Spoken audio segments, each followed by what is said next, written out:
this computer. All right, well, here we are with our fourth Breath to Breath, and it is an absolute honor and privilege to introduce Conni Biesalski. Conni, who has a very long list of accomplishments and was kind enough to summarize a little bit for me, will introduce you. Conni is a certified advanced oxygen advantage Abatago teacher, neurodynamic breathwork facilitator, breath coach, and yoga and meditation teacher. She supports people in regulating their nervous systems and building stress resilience after chronic and traumatic stress. In addition to breathing practices and working with the nervous system, she integrates approaches from depth psychology, trauma work, IFS, and polyvagal and attachment theory into her coaching and teaching. What she did not say in this, but I'm going to include anyway, is she's also a surfer and a vegan and a videographer and a photographer and an author. And from the brief intro, just conversations we had prior to this, a really amazing person that I'm probably the most nervous to talk to because I have so many questions and I want to know so much about what you know, and also realizing that you've done a lot. You've done a lot as a creative, as a breathwork facilitator, and just as a beautiful human. So thank you so much for coming. Wow. And what an intro. And I think I can't remember if I said it. My first female guest, which literally just, yes. Awesome. Okay. Nice. Did I miss anything? Wow. That was amazing. Thank you. I'm very honored to be here. Thanks for the invitation. Oh my God, you're welcome. And also, where are you right now? Because I know you're international. You've been in Sri Lanka, you've been in Berlin. Where's this conversation happening for you? Yeah, so we just moved to Portugal. Okay. So finally have a new home base after many, many years of being a nomad. And this is my own office studio that I'm still kind of working on. There's much to see it. But yeah, we're in a small little surf town just north of Lisbon, about half an hour, 45 minutes. And just moved here about a bit more than a month ago now. So amazing. Just getting settled. And happy belated birthday, June. Thank you. 30th, I think. Cancer. Leo. All right. Hello. All right. So the question that I really like to start off with, because I think it just sets the stage. And also I'm in Greenville, South Carolina. So this is you're also my first international guest, first female. I like all these first. It's the start of something beautiful. Yeah, so I've listened to some of your podcasts, and I know you talk a lot about the hero's journey. And my form of questioning about that is your breath of origin. So not necessarily like your family of origin, but what has led you to this place now. And I know it's always a lot. And what I really am getting at is I just find that people in this space don't just think breathing would be really fun to learn about. It's more so of taking the things that you need to be more full and whole. And then when you realize it, you can teach it to others. So with that, I'd love for you to share whatever you're comfortable with and what you feel good saying about what's been your breath of origin to this place now. Yeah, beautiful question. Thank you. So, well, where do I start? I guess I remember the day that I discovered the breath for myself. I didn't even know I had a breath until I was in a yoga class more than 10 years ago now. Sometime, I don't know, maybe in my mid or late 20s. And that was a big deal for me to realize that, wow, I have a breath. And so all that is to say is that up until that point, I lived a life very much unconscious and unaware of my body. I really wasn't at home in my body. Very dissociated, very much always looking for distraction, outside of myself, suppressing my emotions. I had no idea how to feel, how to express my emotions. I was in the closet up until I was about 26, 27 as a queer woman, carrying around a ton of shame around my sexuality and that identity. I didn't want to be queer or gay, or, it was really something that I was suppressing as much as possible. And when you do something like that for so long, you suppress basically everything about you. And shame is a very well, when we carry it for so long, it's a very toxic emotion that really, had effects on everything. I mean, now that I'm 39, I'm working a lot on my posture because shame made me really contract, and I had really rounded shoulders and a rounded back, and I'm still like more posturally healing now these days, maybe than emotionally. But so just as a bit of a background, and so I then had my big sort of awakening moment. I came out. I was in a relationship with a woman for about 2.5 years, and then we broke up. I think, yeah, I was about maybe 28, 29, and it shattered my world. I was just in so much pain, and it really just rocked my world in so many ways. I didn't know how to get back up, and I was going through this intense pain, and I didn't know how to deal with it and to be with it and process it. And I found Buddhism in this Buddhist center. I was in Berlin at the time for a few months, and went to this Buddhist center, got more in touch with my breath, my breathing, and myself and my body. And then I eventually just went on this journey of self-discovery for many years, because this pain, it showed up in many other ways as well in my life that I was unaware of before. And I kept on stumbling into all these very toxic dating and relationship scenarios. And so eventually I realized there's a pattern here. and Yeah. and then and so I was struggling with depression, with anxious attachment, and just a lot of anxiety. And at the time, if you'd asked me, are you anxious at all, are you depressed at all, I would have said no, I'm totally cool. I was always trying to play it cool. And so very much out of touch. And so, I did therapy, went to all the Tony Robbins and the Dr. Joe Dispenzas, and I did all the meditations. And I mean, I read all the books, and eventually, discovered plant medicine for myself and worked with a shaman in Ecuador.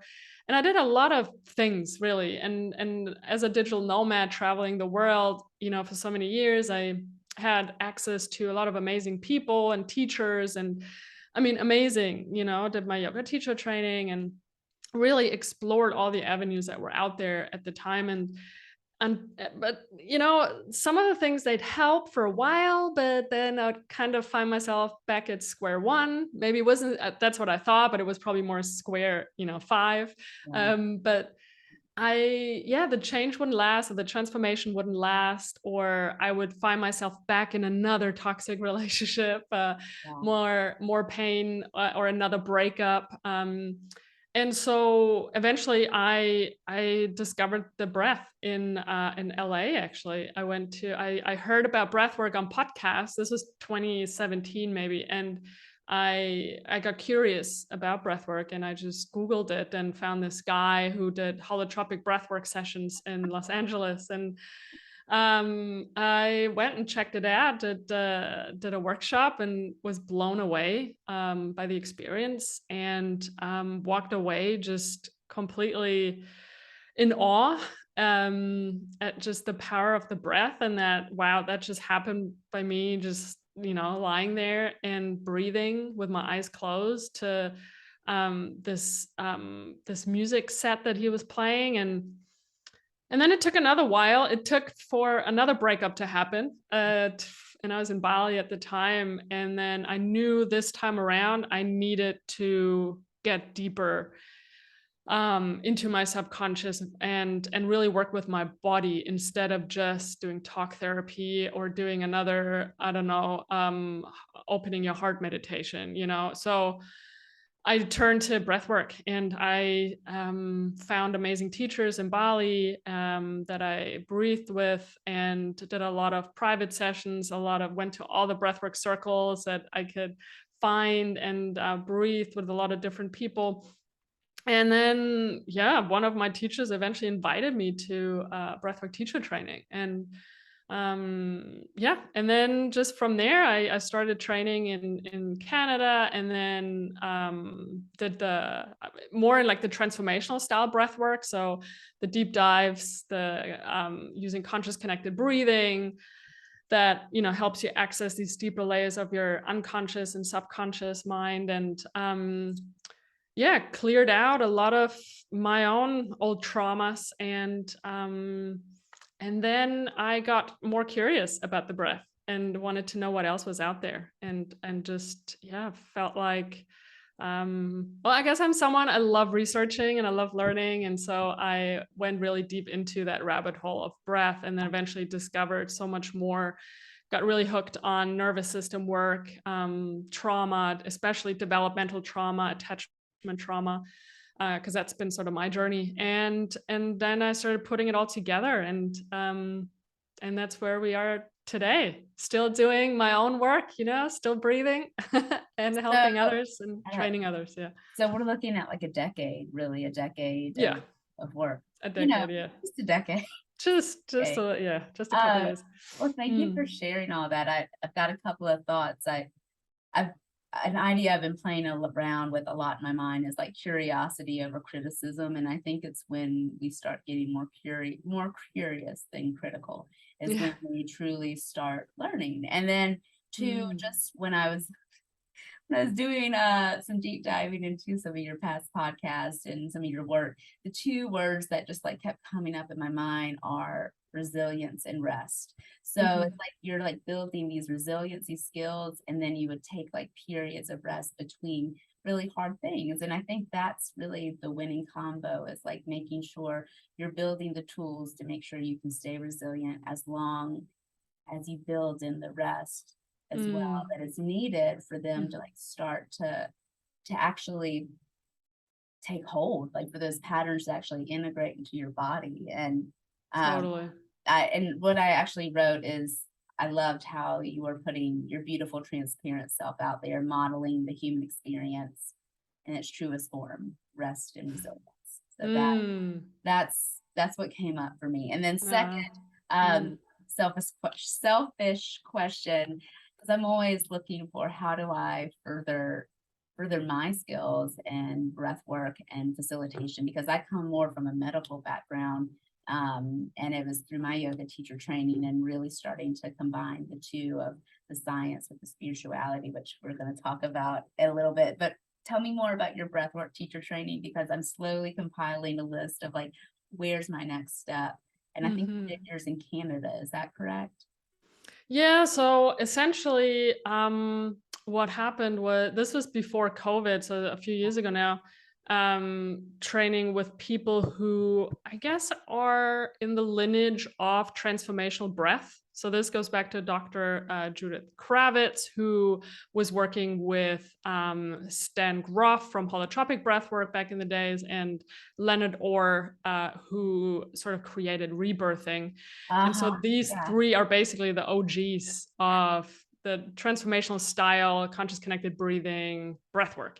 Right. And that's kind of how I started out. I also ended up then also doing the training with my first breathwork facilitator from in Los Angeles, Michael Stone from Neurodynamic Breathwork.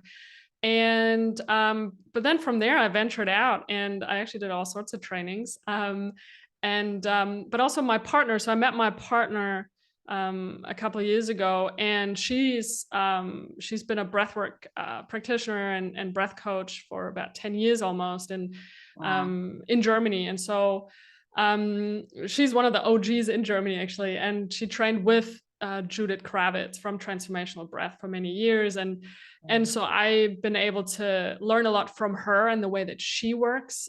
She works with a lot of body work, so very much hands-on facilitation when doing in-person sessions, which can be very, very powerful, very trauma-informed and nervous system informed. And so I then also did the Oxygen Advantage training, the Buteyko training, and so on. And so because I realized eventually it's these two worlds that really create the magic. And on the one hand, yes, it's the transformational breathwork, conscious connected breathing, to get into a state of expanded awareness so that we can access these deeper layers of our unconscious for emotional release, energetic releases, and of that nature. And at the same time, we need those regulating practices.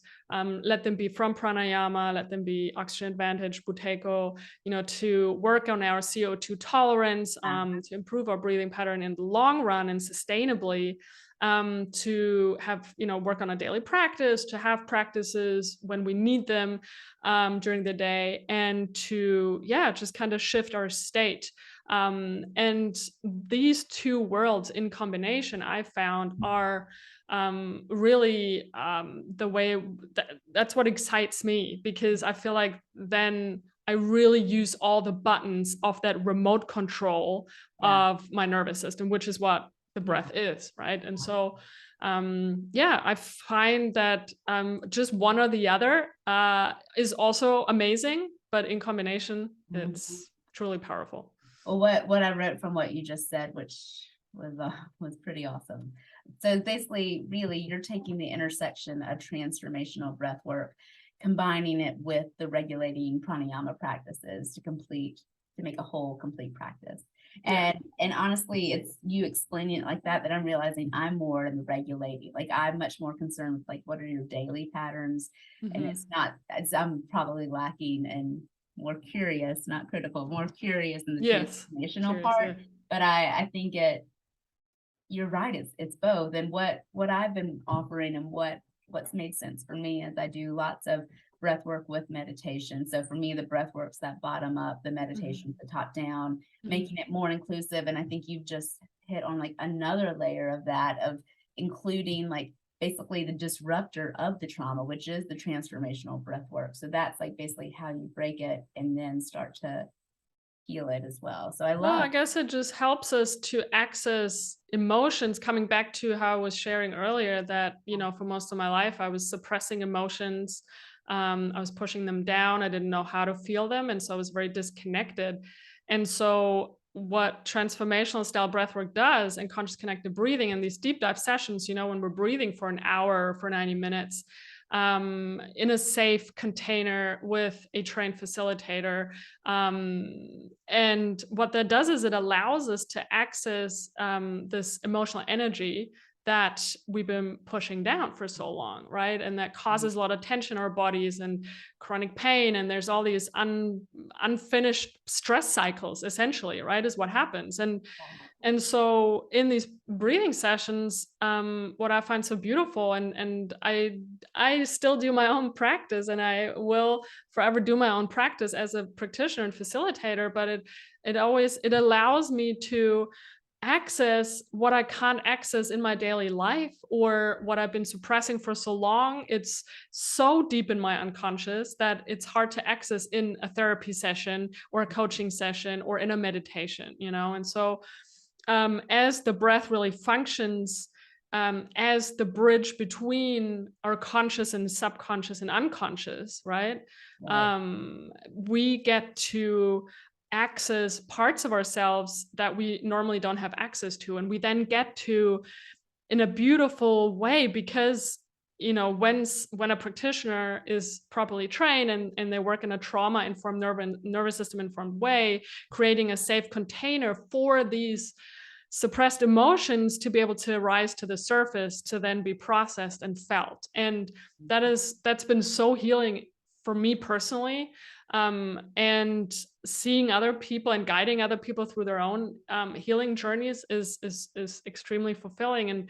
And this is something that I haven't found in any other modality. And so that's why it's so powerful for me as a breather, but also as a practitioner. Yeah. Well, if you're not a breather, you're dead. So I didn't know I was breathing until I discovered the breath. Like, I love that you're talking about just how completely unaware we are of the unconscious.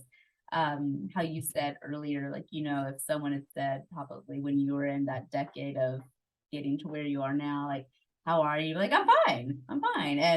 And even now, like, it's just like, how do we get out of our own way? I I recently did this muscle testing, and I mean, I breathe daily. I teach people how to breathe. I like completely changed my entire lifestyle.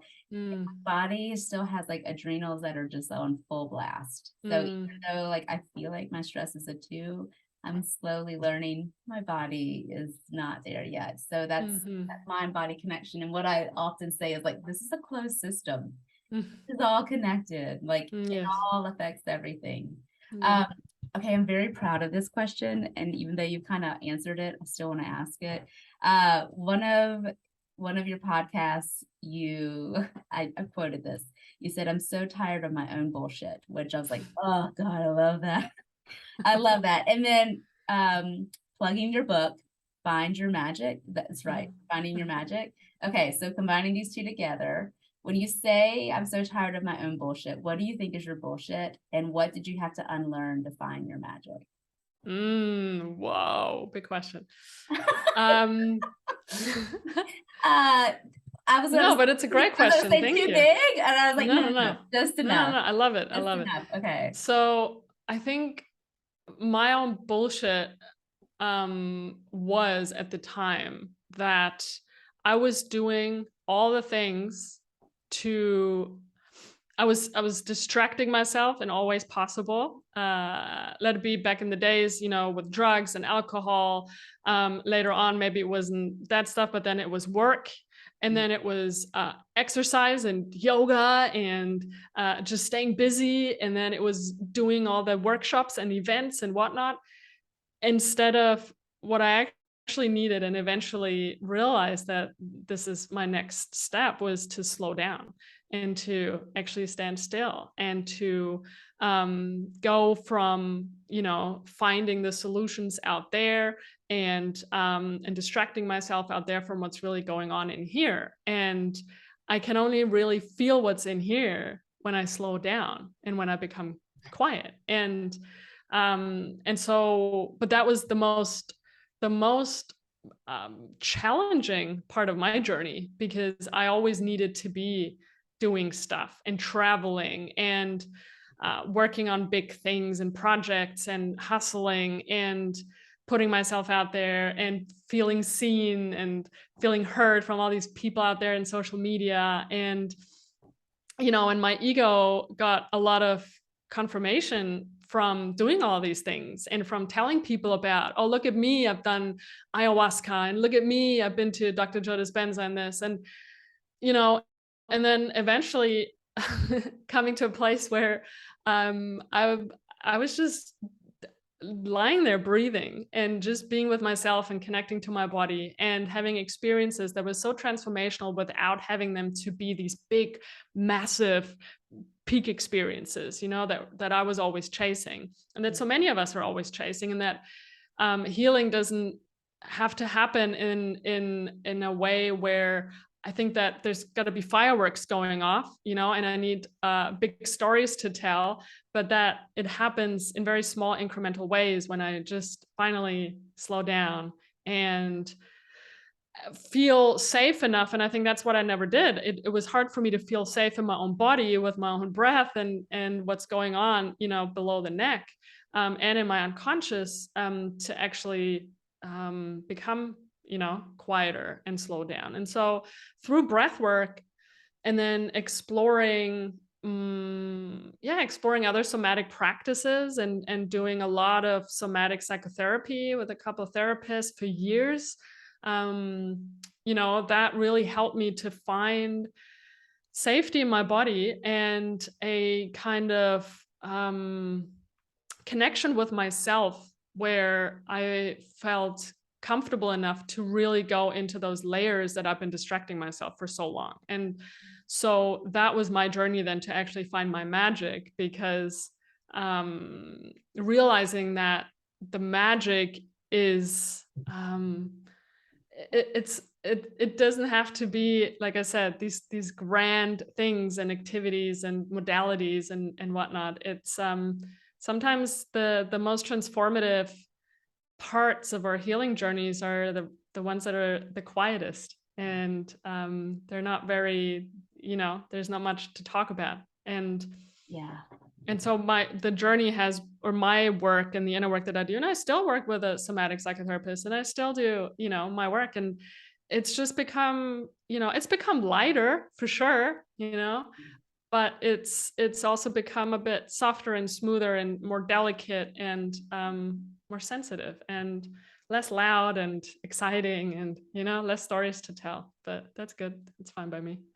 Yeah, I think that was a beautiful answer. And I really, the biggest thing I just love about all that is I've been thinking a lot about like the subtle changes that you make every single day and how those are the ones that create the biggest change. And Mm, it's not about these huge life transforming. I mean, that's part of it, definitely, yeah, but it's not about like these one like unbelievable, unforgettable moments, but it's like the small changes that you make over time. And then yeah. literally the mantra that I've been working with in my classes that I've been teaching and the clients is I'm home in my heart, I'm safe in my body, and I can sit with myself. And what I Mm, love is like when I work with clients, like trying to come up with their affirmations, I'm also doing it for me too. So they're helping me just as much as I'm helping them. yeah, Um, beautiful. well, Mm, and also what I think you said so beautifully in the Sri Lanka Diaries, which I'll definitely make sure I send a link to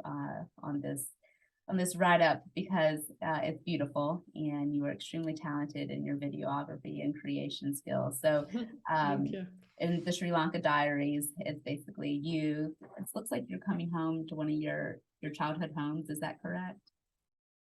You mean the video? It's like a 3-minute Yeah, video? yeah, Yeah, no, yeah, we spent about 8 or 9 months in Sri Lanka of last year and this year. And we were living in this really beautiful home and but very Sri Lankan and very basic, but good energies, good people around. And I just made a little video about just the vibes there and just how I'm experiencing daily life sort of in this little town and by the beach. And it's kind of what. I was well, and I guess I didn't introduce that correctly. So there's a ton of videos that Connie makes. One of them is the Sri Lanka Diaries, and you should totally watch it because it was beautiful. But the quote that I just kept going back to is like to balance being and doing, and I think Yeah, honestly you're modeling that really beautifully. Um and with that, the last thing that I really wanted to chat about because I want to be respectful of your time is it's all right.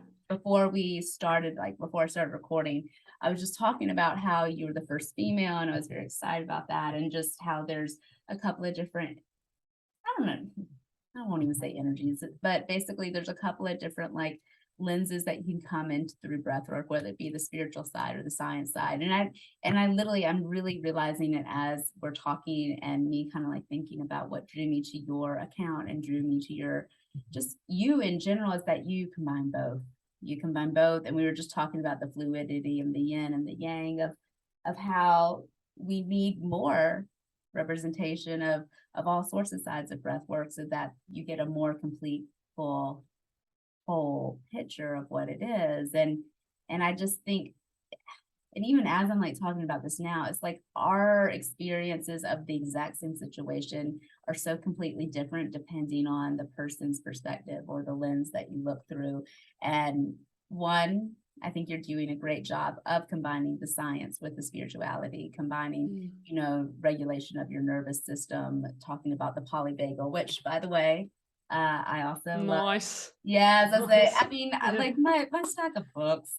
I love the science because that feels familiar to me, but I also love the spirituality side because yeah. that's what makes me feel I'm in home in my body. So I would love just to talk to you more or to just, it's not even a question, but just what are your thoughts on this? And, just how do we get more female representation? How do we get more male representation? How do we get more color Mm. representation? How do we get the voices of the community and the surrounding perspectives around us so that it becomes more complete, more whole, and that there's something that everyone can find a home with?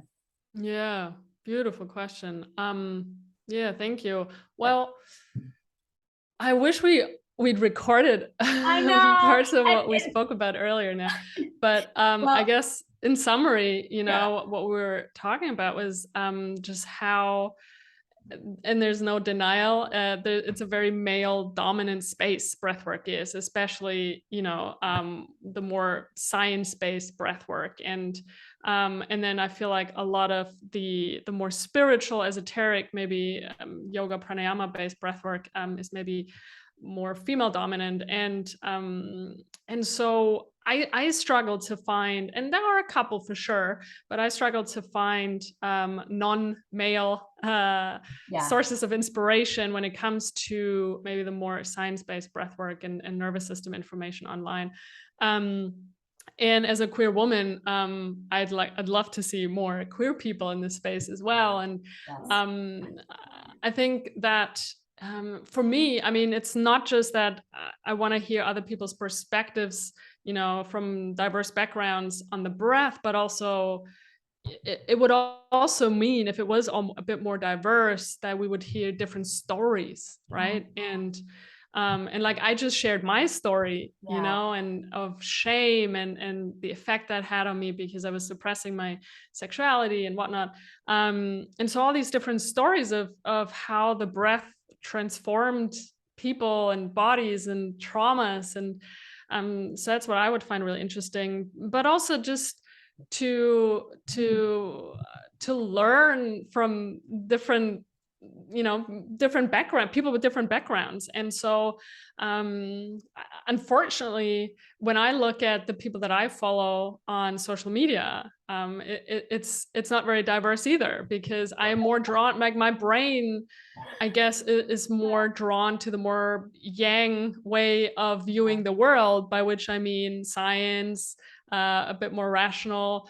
But then on the other hand, I am very much a spiritual being, and but I also know that what really got me into breathwork was understanding it all. Like my brain needed the information and the science and all of that for me to really get into it fully. And it wasn't the spiritual side of breathing necessarily in the beginning. I was always very interested of, why is this working, and what is this doing in my body, and why is this helping, and what's happening in my nervous system. And so I always wanted also to be able, as a practitioner and teacher, to be able to have answers to all the questions. I think, what I'm doing with the work that I'm doing and the stuff that I share online, let it be on Instagram, and I want to do more YouTube videos around also breathwork and these topics, but is to just share myself, and put myself out there. And in that regard, I can inspire other women, queer people, non-binary people, to also go out there and share what they know. And I think the issue a lot of times, though, is that I still, feel it sometimes. Like there's definitely imposter syndrome going on when it comes to the science bit, because you want to get things really right, because otherwise there might be someone else, and that's usually a male person, saying, you didn't get all the science facts right. And so I feel like that's something that females struggle with more, maybe, than men do. And so I think that's why maybe more women have issues with actually putting themselves out there and sharing this type of information, maybe than men do. Maybe it just comes more natural to them. I don't know. These are all assumptions in a way, but I can just speak for myself. And imposter syndrome is real when you're in a space like that, and you're trying to I don't know, craft the perfect Instagram post with, and then it's still not perfect. And so I think, yeah, just dropping that aspiration to be perfect in the first place is something that would help all of us a lot more in the online social media space, in that regard, because I think it keeps a lot of people, and a lot of women, and a lot of other people with diverse backgrounds. There are spaces that are very inclusive and very diverse in the breathwork world. I will pass on a couple of sources and people that I know. I can't think of the names right away, but there is definitely there are some amazing people doing amazing work with more diverse backgrounds. Maybe they don't have maybe their voices aren't as big enough in numbers on social media, but their work is amazing. And so also looking at how old the field is, it's not very old. So now when you look at yoga and how yoga and has developed, and especially on social media, and now there's yoga there's all sorts of yoga teachers on social media in all shapes, sizes, identities, skin colors, all the things. And so eventually breathwork will get there in that space. So yeah, just step by step. Can I unpack that delicious casserole of an answer that you gave? But do y'all have casseroles? And casserole is a good, but it's a good summary of I was gonna say, one thing I just noticed when you said literally when you said the phrase, when dropping perfectionism, I saw your shoulders literally like drop 2 inches, and which was really cool. Just really cool to see, because I felt you and saw you just drop into your body a bit more. And then what I was just thinking about, hearing more stories, releasing those stories, being a model of what things can look like. Oh, you hit the nail on the head. It's you just put yourself out there. You just show what you're going through, because if you're doing it and if you're experiencing it, someone else is. And what I think is so profound is shame lives in isolation, but literally there's freedom in community. And this is really all that I'm trying to do. Is I want people to feel connection. I also selfishly want to have really great conversations with inspiring people, because I get inspired when I get the energy and I see the flame inside of someone else, and really just seeing it's possible. You can do anything, it's possible. But when you share your stories, they're no longer shameful. They're part of your becoming. And then 2, you provide a model of it is possible, it is okay. So it's not only necessarily for you, but you get the benefit of releasing some of that, so that you don't have to store it up and suppress it. But then 2, you provide an example and a model to someone else that is not maybe as far along as you, that it is okay. And then haven't necessarily thought about how old breathwork as a field is versus yoga. But yoga, I can't even tell you how old it is, but probably as old as sand. Oh, and then that's actually the other thing. Have you ever heard of SAND? It's called Science and Non-Duality. I think it's an organization that did some pretty cool work. I feel from what we're talking about and what they're putting out there, it's slowly emerging, but that's been really interesting for me to follow them. And cool. I bought one of their books, and literally it has taken me forever. It is so dense, and it goes from spirituality to science. And my brain, nice. Well, I think also what we were talking about earlier, just how we're possibly right now in a phase of transition, going from a highly patriarchal system for hundreds of centuries, heavily just dominated by the more masculine way of doing things, or as I like to say, just the more yang way of doing things. And then coming in, which is very controlling, lots of structure, perfectionism, all of that. That's you didn't do it right. Probably. Exactly. Right? Exactly. And so going more towards, a world where things are more fluid and maybe a bit more spiritual and not as binary and polarizing. And so I think we are whereas this world wants to put labels on everything and be it's either this or it's that. And, very archetypical in many ways, and leaning heavily on the past and how things used to be, quite conservative, I find, and going into, eventually merging these 2 worlds. And that would mean that it doesn't just have to be spiritual or science. It can be both. And having that fluid approach to things like breathwork or whatever else it might be. And I think that's where we're headed. I don't think it's very fruitful to just approach something like the breath from a purely science-based perspective, nor do I find it very productive to just come from it from a very spiritual perspective these days. I think both just I don't know, give us so much. And I think that's where we're headed. Thank goodness. It's so sad. Oh, I meant to ask you earlier, is your book published in English or translated in English yet? Not yet, but You don't even working know on when it. it is. Yeah. It's working on it. Yeah. Okay. Hopefully maybe writing a second book at some point in English. So like a whole new book, because I feel like there's so much that has happened between the Conni who wrote Find Your Magic and the Conni that's sitting here today. So yeah. Well, I think that's just the beauty of continually becoming. And another thing, just probably what we can kind of end on is it was one of your podcasts that I listened to, which by the way, I'll plug. You have This Moment Matters, and then I haven't listened to the Breath Circle. Is that another one? Oh yeah, that was actually, it's not active anymore, but it's still out Okay. there. Me and a friend of mine, I think this is almost Phil? maybe 2 or 3 years ago. Yeah, Phil. Okay. We also had an interview series, just interviewing all sorts of breathwork practitioners and facilitators. We also interviewed people like Michael Stone and some really, really awesome people. So worthwhile checking that. Yeah. Well, absolutely check those out. But I think the quote or what I was thinking of is one of your moment matters. And you're just talking about how like I've never arrived. And it dawned on me. I was like, yeah, we never arrive. We just keep showing up. We just keep showing up and keep showing up. So thank you for showing up for me and showing up Thank you. for this conversation. Is there anything I've missed that you feel really passionate about that we did not get to talk about that you'd like to share?